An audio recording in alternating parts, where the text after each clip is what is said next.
Hello everybody, it's just another little update, and this time from the grow room, showing you a new project to begin with that I'm doing following Stephen Legare from Alberta, and then a look at what's happening with the hydroponics in the Arrow 3 garden.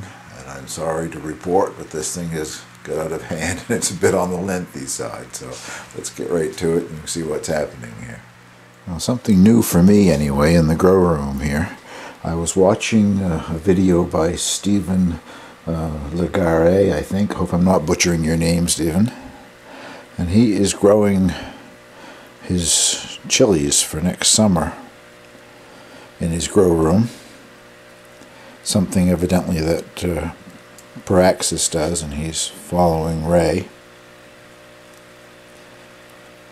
I don't know how it'll work, but I thought I'd give it a try too. Chilies are such slow growing things that I don't think it'll hurt them to get a real early start here. And I don't know, I'll follow what Stephen does, but I'll probably have to prune them back a few times and repot them many times.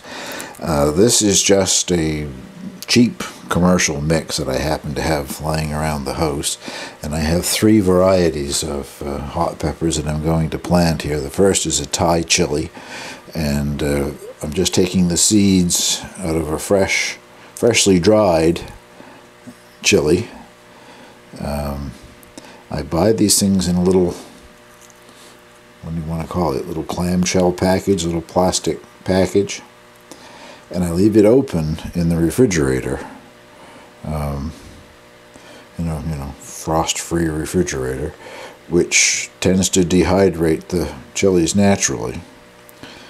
So they never spoil. Use the freshest ones first, and then later when they have dried, I have dried chilies to use until I have to buy some more. But I've grown these before myself in the same way. I get the seeds out of these. So I don't know if this is an heirloom or if it's a hybrid, but whatever. In the past anyway, I've had decent luck with it. It produces a chili very similar to what I've had. And the next one is a seed that I've had since 2012. It's just called Big Bomb. It's a cherry hot chili. Very, very nice. I pickled them, both the red ripe ones and the ones that were green and didn't quite ripen at the end of the season. Actually, I'm still eating them from 2 years ago. I just finished a jar of them the other day, and I like them. They're not painfully hot, but they produce a nice heat. I was so disappointed with the Hungarian wax peppers this summer that I'm determined to have some hot peppers next summer. I like to make a hot pepper relish. I made the relish this year, but there was absolutely no heat.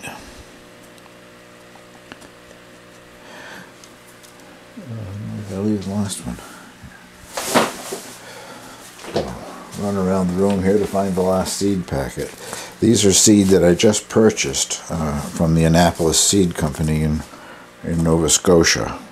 I haven't bought seeds from them before. I've bought my garlic there and had great luck with them, so I decided to try some of their seeds. These are all varieties that are heirloom and have been grown in the Annapolis Valley in Nova Scotia, which, the climate there is slightly better than here, maybe half a growing zone better than what we have here.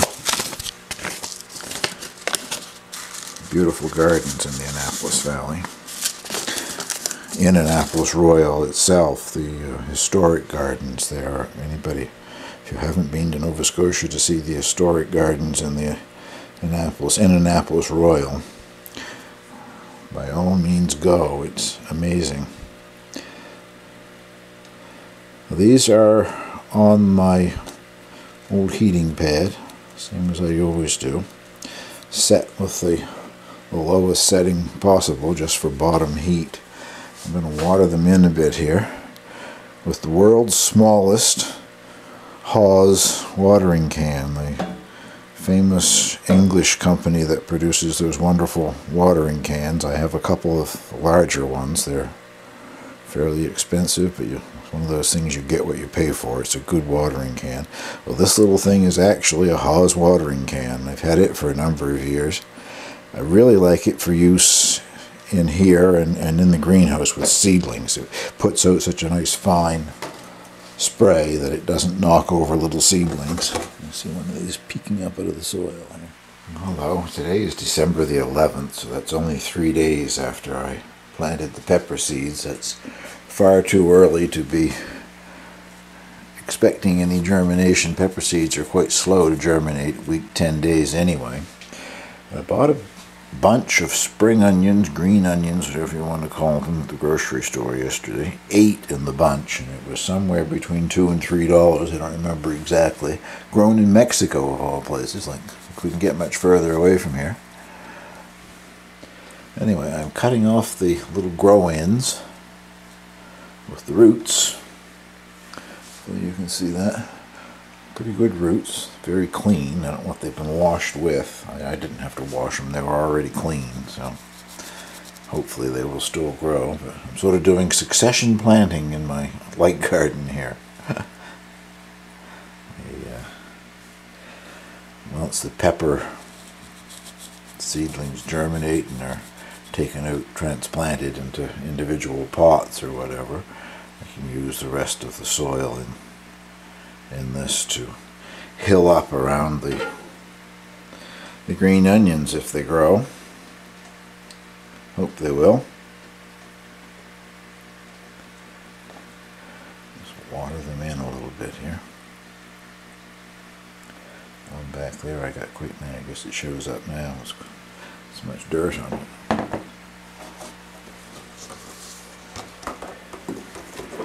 And we'll come back in 4 or 5 more days and hopefully see a pepper or two that's germinated.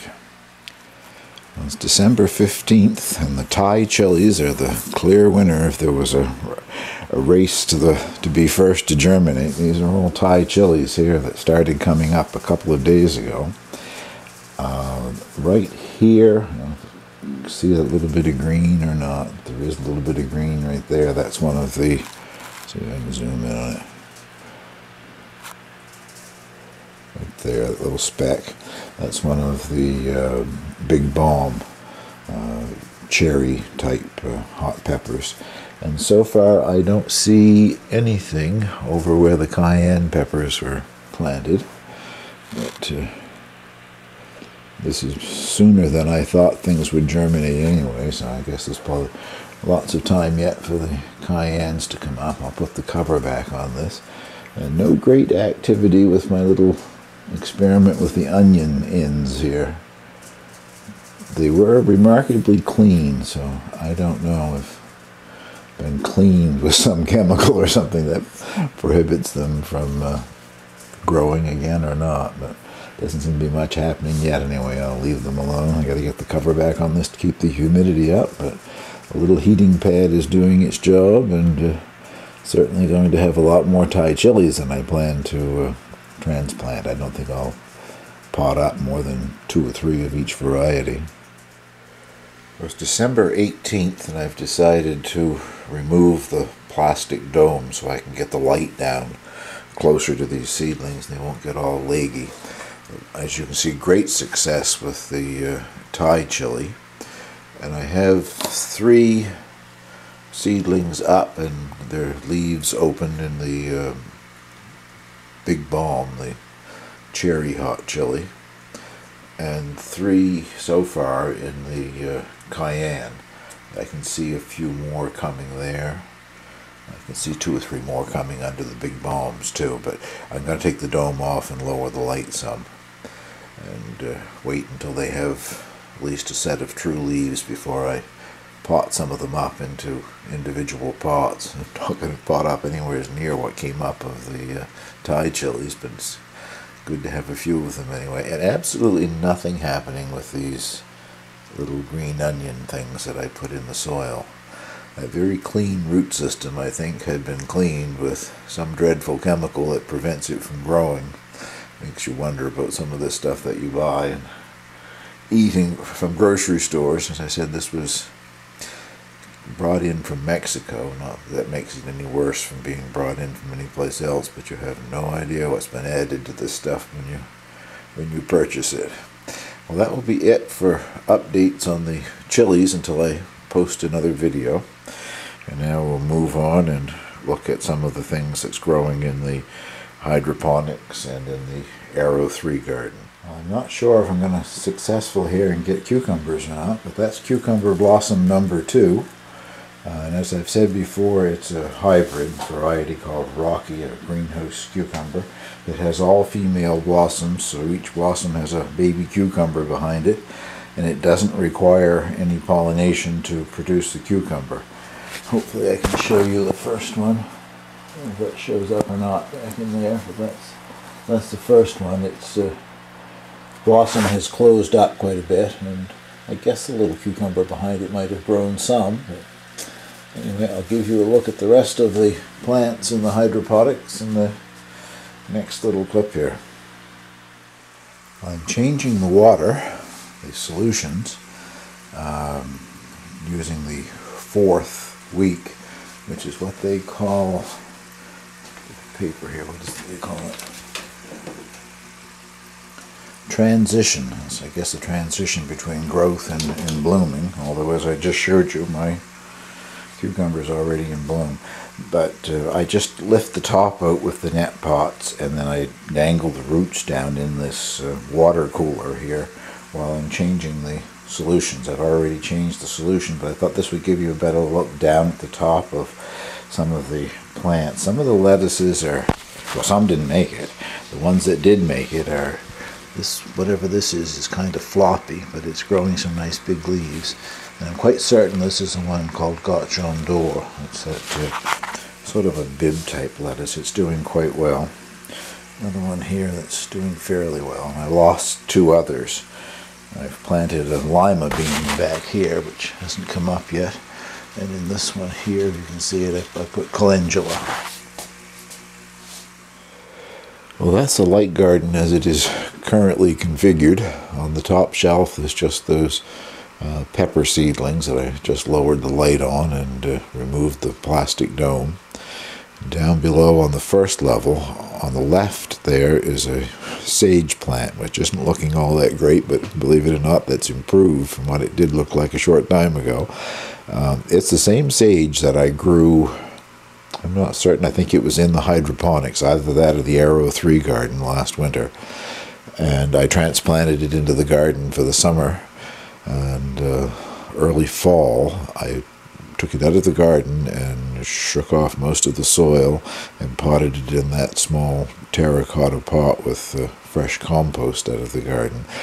The transplant shock really was not kind to it. A lot of the leaves turned brown and fell off, but I brought it up here 2 or 3 weeks ago and put it under lights, and that is improving it. So I guess I'll have some sage to use in the house this winter. And then off to the right, of course, is the hydroponics. And I guess you can probably still see one of the yellow blossoms. I discovered when I was putting them back together after having changed the solution that there are actually 3 blossoms. And one of the leaves, I don't know if I can zoom in and show you what I'm talking about here. We'll give it a try anyway.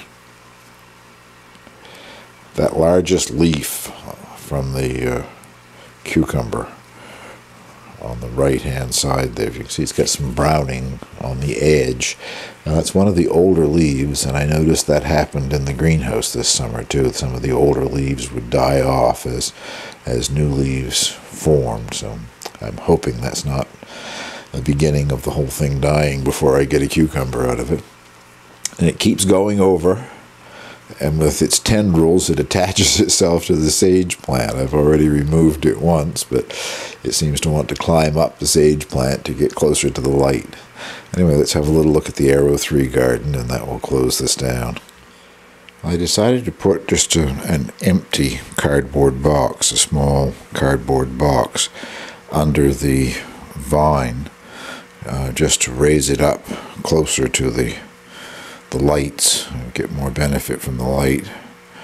The leaves haven't adjusted yet. They're sort of flopped in all directions, but I'm sure they'll turn themselves towards the light soon. And hopefully that will work better and maybe make those cucumbers grow. Well, thank you for watching this little video, which I guess once again turned out to be a bit on the lengthy side. These are the parsley plants that are Italian flatleaf parsley that's growing in the Arrow 3 garden. I've had a great deal of difficulty getting anything to germinate back here in this third cell. The parsley seeds didn't germinate. I replaced those with Swiss chard, and that didn't germinate. And if you're watching Rob in Australia, I can't get back in there to show you, but I put 2 of the marigold seeds that you gave me in there, and they have sprouted. Nothing has come up through the hole yet, so I at least have hopes of some marigolds blooming along with my parsley, and the parsley is getting to the point where, well, I don't know, another week or 2 I guess I could harvest a few leaves to use. And as I said, thank you very much for watching.